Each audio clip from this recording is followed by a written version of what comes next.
ഇവിടെ കിടന്ന് കാണിക്കുന്നത് പോരാതെ ഈ മൊബൈലിൽ കിടന്ന് എന്ത് കുന്ത്രാട്ടം ഉണ്ടാക്കണത്? എന്തിനു നീയൊക്കെ ഇങ്ങനെ കിടന്ന് തുള്ളണേന്ന് ആളുകൾ ഞങ്ങൾക്ക് ലൈക്ക് ചെയ്യുന്നുണ്ടല്ലോ. ലക്ഷക്കണക്കിന് ആൾക്കാരെ കണ്ടേക്കണേ. ഇന്നത്തോട് നിർത്തിക്കൊള്ളണം. ഇനി ഈ പരിപാടി ഇവിടെ പറ്റില്ല. അല്ലെങ്കിൽ ഈ പരിപാടി ഇനി ഇവിടെ ചെയ്യാൻ ഞങ്ങൾക്ക് നേരല്ലടാ. ഞങ്ങളുടെ ഒക്കെ ഒരു ഐറ്റം ഇനി നീ കാണണമെങ്കിൽ TV തുറന്നിരിക്കണം. പലരും ഒന്ന് കയറാൻ കൊതിക്കുന്ന വേദിയിലേക്കാടാ ഞങ്ങൾക്ക് രണ്ടുപേർക്കും സെലക്ഷൻ കിട്ടിയിരിക്കണേ. ഏറ്റവും വലിയ റിയാലിറ്റി ഷോ ആയ സൂപ്പർ ചിരിയിലേക്കാണ് ഞങ്ങൾക്ക് സെലക്ഷൻ കിട്ടിയിരിക്കുന്നത്. ടിവിയിലാ നിങ്ങളാ? അതെ, ഞങ്ങള്.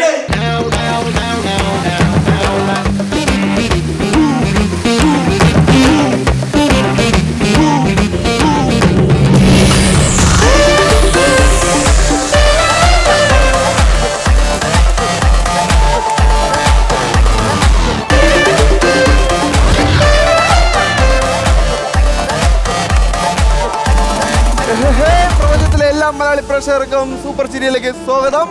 ഇത് ഞാൻ നിങ്ങളുടെ സ്വന്തം ചക്കര, ഞാൻ നിങ്ങളുടെ സ്വന്തം പണ്ഡിറ്റ്. നമുക്ക് പതുപോലെ ഷോയിലേക്ക് കടക്കാവുന്നതാണ്. അതെ. ആദ്യം അതിന് മുമ്പ് നമ്മുടെ ജഡ്ജസിനെ വിളിക്കണ്ടേ? പിന്നെ നമ്മുടെ Charlie Chaplin award, Mr Bean award, ഒരുപാട് പേരെ ചിരിപ്പിച്ച് മിമിക്രി വേദി ഇളക്കി മറിച്ച നമ്മുടെ പ്രിയപ്പെട്ട മൊയ്തു സാറിനെ നമുക്ക് ആദ്യം വേദിയിലേക്ക് സ്വാഗതം ചെയ്യാം. Moidu sir,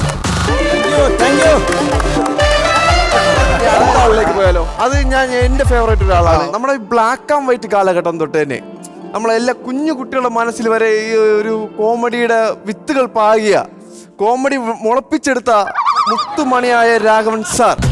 please welcome to the show Raghavan sir. അടുത്തത് മലയാളത്തിൽ നമുക്കിപ്പോൾ ഒരു മെയിൻ ആയിട്ട് ഒരു സ്ക്രിപ്റ്റ്, കോമഡി സ്ക്രിപ്റ്റ് അല്ലെങ്കിൽ ഒരു ചിരിയുടെ സ്ക്രിപ്റ്റിനെ പറ്റി നമുക്ക് എന്തെങ്കിലും പറയണമെങ്കിൽ ഇയാളുടെ പേര് കൂടാതെ നമുക്ക് പറയാൻ പറ്റില്ല. പിന്നെ അതും അങ്ങനത്തെ ഒരാളാണ്. അതുകൂടാതെ തന്നെ നമ്മുടെ ഈ സൂപ്പർ ചിരിയുടെ പെറ്റ് ആണിക്കല്ലെന്ന് വേണം നമുക്ക് പറയാം. അങ്ങനെ പറയല്ല, ഞങ്ങൾക്ക് പറഞ്ഞു തീർക്കാൻ പറ്റുന്നില്ല, അത്രത്തോളം മതിയാവത്തില്ല. അപ്പൊ ചക്കര നമ്മളെ ഫസ്റ്റ് കണ്ടസ്റ്റൻസിനെ വിളിച്ചാലോ? ഉറപ്പായിട്ട്. അതാരാണ്? ആരൊക്കെയാണ് വരാൻ പോകുന്നത്? പേരല്ല, അവരുടെ പേരിലല്ല മെയിൻ ആയിട്ടുള്ള കാര്യമാണ്, അവരുടെ ജോലിയാണ്. അതെ, ഒരു റിട്ടയർഡ് പോലീസ് ഓഫീസർ, ഒരു വില്ലേജ് ഓഫീസറുമാണ് സാർ. എന്നാ വിളിക്കട്ടെ, ഞങ്ങൾ അവരെ വിളിക്കട്ടെ. എന്നാ പ്രേക്ഷകരെ ഞങ്ങൾ വിളിക്കുകയാണ് നമ്മളെ first contestant Sheethalan sir and Sudhan sir.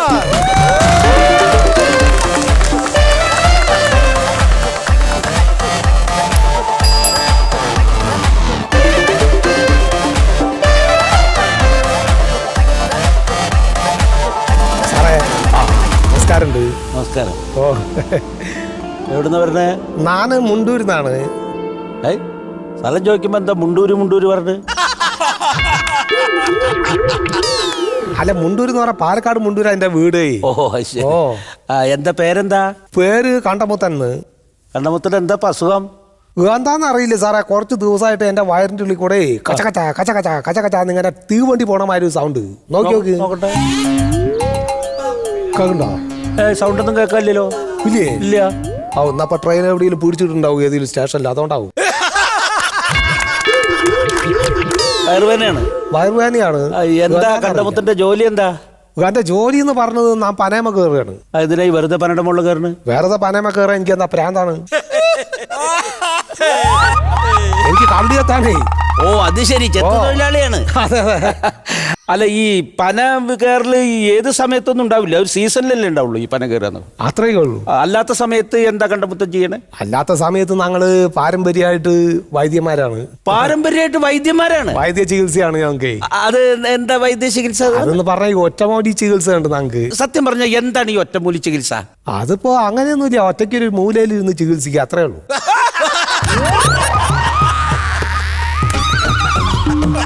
അതാണ് ഒറ്റമൂലി ചികിത്സ. അതാണ് ഒറ്റമൂലി ചികിത്സ. അപ്പൊ ഇതിന് ഈ മരുന്നുകളൊക്കെ എങ്ങനെയാണ്? അത് നമുക്ക് മരുന്ന് ഉണ്ടാക്കാൻ മിഷ്യനുണ്ട്. മിഷ്യനുണ്ട്? ഓ, ശാസ്ത്രമൊക്കെ പുരോഗമിച്ചല്ലോ. എനിക്കിപ്പോ ഈ മിഷ്യൻ ഒന്ന് കാണാൻ പറ്റുമോ വീട്ടിൽ വന്ന? ഉപ്പ കാണാൻ പറ്റില്ല, മേയാൻ വിട്ടിരിക്കുകയാണ്. തന്റെ ആട്ടുംകുട്ടികളാണ്. അതിപ്പോ നമ്മളതിന്റെ ഫ്രണ്ടില് അതിന്റെ മുന്നാടത്ത് ഇങ്ങനെ പച്ചലൊക്കെ ഇട്ട് കൊടുക്കുക. അത് കഴിഞ്ഞ് തിന്നിട്ട് പുറകിൽ കൂടെ ഗുളിയായിട്ട് വരും. അപ്പൊ ഒന്ന് പോവാണ്ട് പിടിക്കണം, അത്ര മാത്രമേ ഉള്ളൂ. വയറുവേനയാണ് അല്ലേ? ഞാൻ നോക്കട്ടെ കേട്ടാ. ശരി. ഇവിടെ വേനുണ്ടോ? ഉണ്ട് സാറേ, ഇവിടെ ഉണ്ട്. ഓ, ഇവിടെ ഉണ്ട്. അത് പേടിക്കണ്ട കേട്ടോ, അത് നിസ്സാര പ്രശ്നമാണത്. എന്താണ്? അല്ലാണ്ട നിങ്ങളുടെ ഈ ചെറുകുടലും വൻകുടലും സ്ഥാനം തെറ്റി കിടക്കുക, കെട്ടുപനഞ്ഞ് കിടക്കണണ്ട കണ്ട, കയ്യിലെ കട തന്നെ ഉണ്ടാ കൈ എടുക്കുന്നത്. അണ്ടർവയറിനെ വള്ളി പിടിച്ചിട്ടാണ് തമാശ കളിക്കുന്നത്.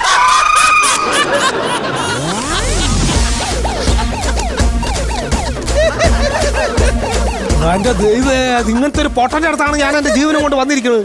പോയി നിങ്ങള്. പൊട്ടനോ? ഞാനോ? ഇതാണ് ഉള്ളത് പറഞ്ഞാ പൊട്ടൻ.